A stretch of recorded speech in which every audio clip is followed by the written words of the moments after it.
I never thought the dry cleaning would be what exposed 35 years of lies. It was a Tuesday morning in late September when David asked me to pick up his navy suit from Henderson's Cleaners on Main Street. He had an important client meeting, he said, and needed it by noon. I was happy to help. After all, in 2 weeks, he'd be retiring from the law firm, and I wanted these last days of his career to go smoothly. We'd been planning his retirement party for months. I'd sent out invitations to over 100 people, reserved the country club, ordered his favorite chocolate bourbon cake from that bakery in Portsmouth he loved. I'd retired from teaching high school English 3 years earlier, and I'd been looking forward to this. Finally, we'd have time together. We'd talked about taking that trip to Ireland, visiting the grandkids in Seattle more often, maybe getting a beach house in Maine. 35 years of marriage, 2 wonderful kids, 4 grandchildren. We'd built a good life in our colonial in Dover, New Hampshire. When I reached into the suit pocket to make sure nothing was left behind before taking it to be cleaned again, I felt paper. Just a receipt, I thought. But when I unfolded it, my hands went cold. The Marriott Portland, September 8th through 10th, 1 king suite, total with room service and spa services, $847.32. September 8th through 10th. The weekend David said he was at a mandatory legal conference in Boston. The weekend I'd stayed home with our daughter Emily and the grandkids who were visiting. I stood there in our bedroom, looking at that receipt, and something in my chest tightened. Maybe there was an explanation. Maybe the firm had changed venues. Maybe he'd needed to stay in Portland for some reason. But I knew David. We'd been together since law school, and David was meticulous about expenses. He'd never pay for a suite like that for business. The firm always booked standard rooms.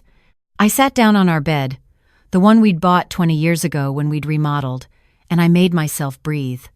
Then I did something I never thought I'd do. I went to his study and opened his laptop. I knew his password. It was Emma0412, our daughter's name and birthday. He'd used it for years. I opened his email and started searching. At first, I found nothing unusual. Client correspondence, firm memos, golf outings with his buddies. Then I saw a folder labeled Portland Associates Conference. My hands trembled as I clicked it open. The emails inside were from someone named Amanda Reeves, his paralegal. I knew Amanda. She'd worked for him for 5 years, a bright woman in her early 40s, divorced, always professional at firm events. The first email was from June.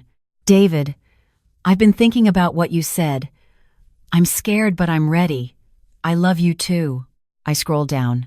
More emails, plans, promises, and then I found one from August that made my stomach drop. I can't wait until November 1st. Finally, we can be together openly. I've already started looking at apartments in Portland, something with a view of the harbor like you said. The retirement money will be enough for us to start over. I know it's hard leaving everything behind, but we deserve this happiness. 35 years is long enough to sacrifice, like you said. November 1st. His retirement day. The day after his party. He was planning to leave me. Not just leave. Run away with her using our retirement money. Money I'd contributed to for 35 years of teaching. Money we'd saved for Ireland and the beach house and helping the grandkids with college. I read through every email. Months of them, planning their future while I planned his party. Him telling her how he'd felt trapped for years, how he'd only stayed for the kids, how he deserved happiness in his final years. Her responding with enthusiasm, calling him brave, talking about the life they'd build. There was a jewelry receipt.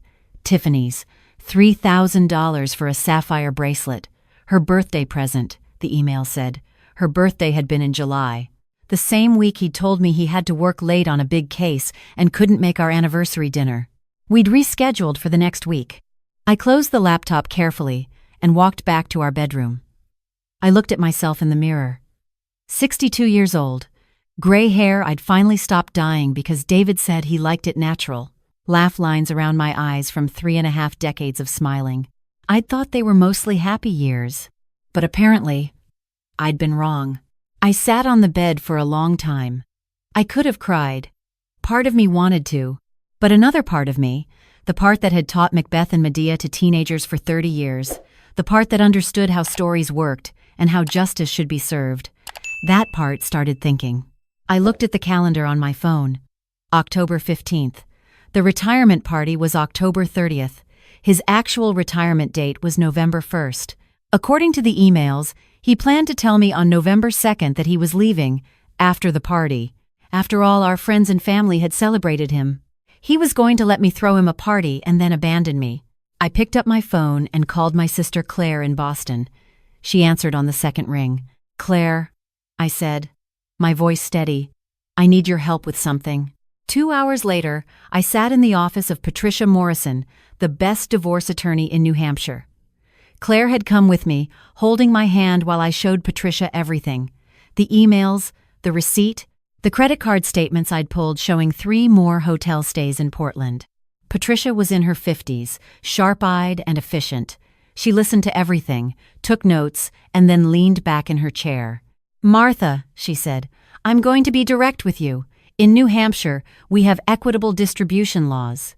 But given that you've been married over 30 years, that you contributed equally to retirement accounts, and that he's been hiding assets and planning to abscond with marital funds, we can protect you. However, you need to act now." "What do I do?" I asked. "First, we secure your assets.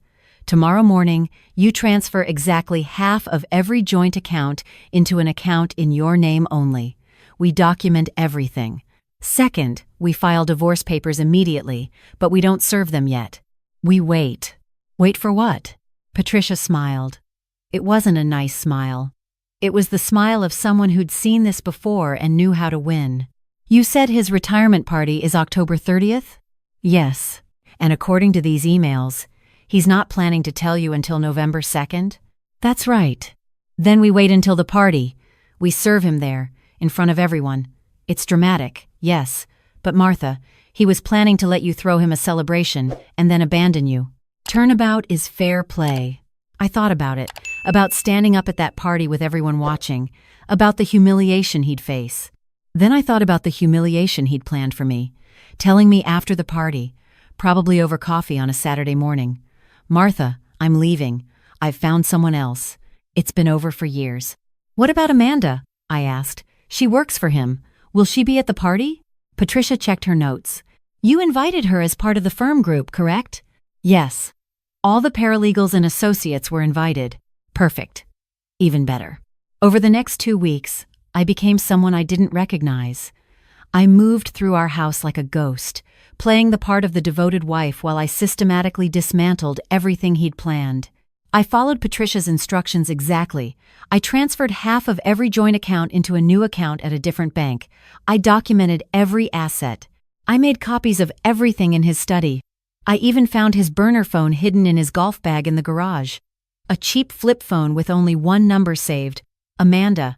I read their text messages. They were careful, never explicit, but clear enough. Plans for Portland. Excitement about finally being free. Him reassuring her that I'd be fine because I had my pension and the house would sell for enough to split. He'd already planned how to discard me. I kept planning his party. I confirmed the catering, approved the floral arrangements, picked up his cake. Our daughter Emily came up from Boston to help with decorations. Our son Thomas flew in from Seattle with his family. Neither of them knew anything was wrong. I was good at pretending. 35 years of marriage teaches you that. The morning of October 30th, I got up early and made David his favorite breakfast, blueberry pancakes with real maple syrup. He came downstairs in his running clothes, planning his morning jog. "Big day," he said, kissing my cheek. "Thank you for everything, Martha. Really. This party means a lot." I smiled at him. "You deserve it," I said. And I meant it. He deserved exactly what was coming. The party started at 6. By 5:30, I was dressed in a new navy dress I'd bought specially for the occasion. Not too formal, not too casual. Appropriate for both a celebration and a declaration of war. David was in his study, probably texting Amanda, when the doorbell rang. "I'll get it," I called. It was Patricia, dressed in a business suit and carrying a leather briefcase. Behind her was a process server named Michael, whom she'd briefed thoroughly. "Ready?" Patricia asked quietly. "Ready," I said. The country club was beautiful. I'd insisted on the rooftop terrace because the October foliage was stunning. Red and gold leaves everywhere, the sun setting over the hills. White lights strung across the space. Tables with cream linens and centerpieces of autumn flowers. A bar in one corner, a string quartet in another. It looked like a celebration. David worked the room like he always did at these events. Shaking hands, accepting congratulations, telling stories about his cases. I watched him from across the terrace, sipping champagne and smiling at the appropriate moments. I saw Amanda arrive around 6:30. She wore a tasteful black dress and had her hair up. She looked nervous. She kept glancing at David, but he was careful not to acknowledge her beyond a professional nod. She didn't know I knew. She thought this was just another firm party. At 7 o'clock, Emily tapped her glass to get everyone's attention. "Everyone! If I could have your attention, please!" My mom wanted to say a few words. I walked to the front of the terrace where a microphone had been set up. David stood near the bar, looking proud and happy. Around us were friends from 40 years of life together. His law partners, our neighbors, people from our church, my teacher friends, his golf buddies, Emily and Thomas and the grandkids, and Amanda, standing near the back, probably imagining that in 2 days she'd have him all to herself. I took the microphone and smiled at everyone. "Thank you all for coming tonight," I began. My voice was steady. "We're here to celebrate David's retirement after 40 years of practicing law, 40 years of service to his clients and community. That's something worth recognizing." People applauded. David nodded graciously. "David and I have been married for 35 years, I continued. "We've built a life together. We've raised 2 wonderful children. We have 4 beautiful grandchildren. We've shared holidays and anniversaries and ordinary Tuesday nights. We've been partners." I paused. Patricia had moved to stand near the edge of the crowd. Michael, the process server, stood next to her. "At least, I thought we were partners," I said. "But I've learned something recently. I've learned that partnerships require honesty and trust and mutual respect." The crowd was getting quiet now, sensing something shifting. 2 weeks ago, I found a hotel receipt in David's suit pocket. The Marriott Portland. A weekend, he told me he was at a legal conference in Boston. David's face went white. I saw his hand tighten on his whiskey glass. "I also found emails," I continued. "Months of emails detailing a plan. A plan to take our retirement money and start a new life with someone else. A plan to tell me the day after this party that our marriage was over." The silence was absolute now. People had stopped pretending to look away. Emily grabbed Thomas's arm. I saw shock on their faces. I found text messages, making plans for November 2nd. The day he was going to inform me that he was leaving. After letting me plan this party, after letting me celebrate him one last time, I turned to look directly at David. His face had gone from white to red. "But here's the thing about plans, David. Sometimes they don't work out the way you expect." I nodded to Patricia. She walked forward with Michael. "David Morrison," Michael said clearly, holding out a manila envelope. "You've been served." The sound of the envelope hitting David's chest was the only noise on the terrace. "Those are divorce papers," I said into the microphone. "I filed 2 weeks ago. I've secured our joint assets. I've retained counsel. And I've made sure that you won't be taking any retirement money that I helped build for 35 years to start your new life." I looked out at the crowd and found Amanda. Her face was frozen in horror. "Amanda," I said, "I know you're here. I know you've been planning a future with my husband. I know about the apartment in Portland with the harbor view. I know about the sapphire bracelet he bought you for your birthday while he skipped our anniversary dinner." Amanda's hand went to her throat. She was wearing the bracelet. I saw her grab her purse, preparing to run. "I want you to know something," I continued. "He told you he'd been unhappy for years, didn't he?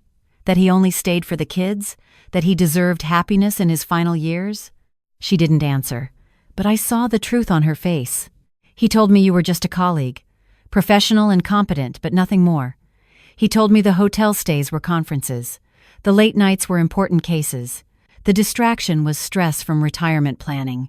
I set the microphone down carefully on the nearest table and walked toward her. The crowd parted like the Red Sea.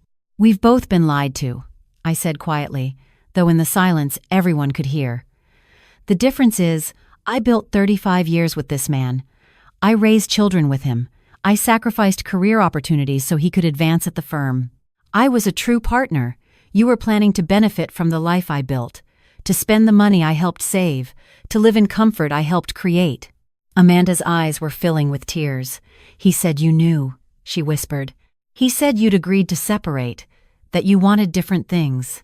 I wanted to grow old with my husband, I said. I wanted grandchildren in Ireland and a beach house in Maine. I wanted what I was promised 35 years ago. I turned back to the crowd. David hadn't moved. He just stood there, holding the divorce papers, his face a mask of shock and shame. I'm sorry to ruin the party, I said to everyone, but I thought you should all know who you were really celebrating tonight. A man who was willing to abandon his wife after she spent 35 years supporting him. A man who planned to steal retirement money and disappear. A man who lied to everyone. I picked up my purse from the table where I'd left it.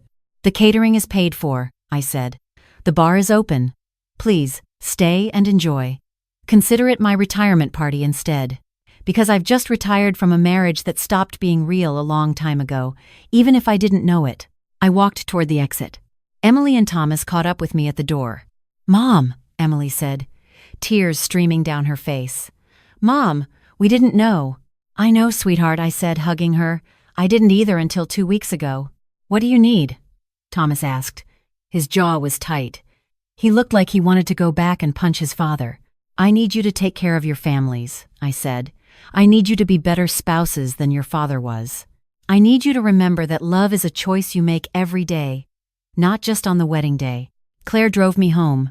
We didn't talk. What was there to say? At the house, I changed into comfortable clothes and made tea. I sat in the living room where David and I had watched countless movies, played with grandchildren, hosted Christmas mornings. My phone was ringing constantly. Emily, Thomas, friends. I turned it off. Patricia called the house phone around 9. Martha, you were magnificent, she said. And I have good news. David's lawyer already called. He wants to negotiate. He knows he has no position to fight from. Good, I said. How are you? She asked. I thought about it. How was I? I'd just blown up my entire life in front of 100 people. I'd humiliated my husband of 35 years. I'd exposed a woman who probably thought she was in love. I'm free, I said. For the first time in months, I feel free. The divorce took 4 months. David tried to fight at first, but the evidence was overwhelming. The judge was a woman in her 60s who'd seen this pattern before. She awarded me the house, my full retirement account, and half of David's. She made sure I got the car I wanted and most of the furniture I'd picked out over decades. David moved to Portland anyway, but without Amanda. She'd left the firm immediately after the party and moved back to Connecticut to be near her family. I heard through Emily that she'd sent me a letter apologizing. I never read it. I didn't need her apology. I needed to move forward. In the spring, I did something I'd always wanted to do. I joined a volunteer group that helps adults learn to read. I started teaching again, in a different way. I found it fulfilling in ways my high school teaching hadn't been. These students wanted to learn. They appreciated every small victory. In June, I took that trip to Ireland. But I didn't go alone. Emily and Thomas came with me, and their spouses, and all 4 grandchildren. We rented a big house in County Cork and spent 2 weeks exploring the country. We laughed and told stories and made new memories that weren't tainted by lies. I learned to play bridge. I joined a book club. I started hiking with a group of women from church. I discovered that I liked my own company more than I'd realized. I saw David once, about 8 months after the divorce was final. He was at the grocery store, looking older and tired. He saw me in the produce section and froze. Martha, he said. David, I replied. I wanted to say he started. Don't, I interrupted. Whatever you want to say, I don't need to hear it. I hope you're doing well. I genuinely do, but we don't need to have a conversation. He nodded slowly. You look good, he said. Happy. I am, I said. And it was true. I left him standing there and continued my shopping. I made a chicken stir-fry that night for myself, opened a nice bottle of wine, and watched the sunset from my back porch. The thing nobody tells you about betrayal is that it forces you to rebuild yourself. It strips away the parts of your identity that were tied to someone else. For 35 years, I'd been David's wife, Emily and Thomas's mother, the teacher at Dover High. I'd defined myself by my relationships and my roles. Now I was just Martha, 62 years old, divorced, living alone in a house that was all mine.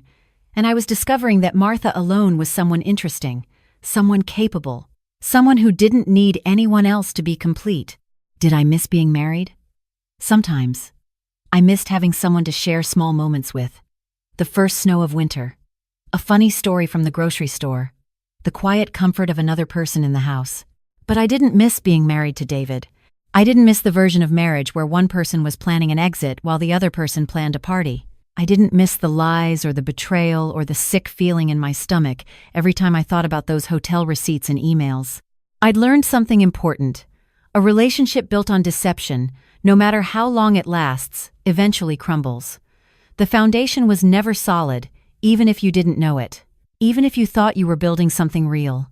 David had spent years constructing a false life, performing the role of devoted husband while planning his escape.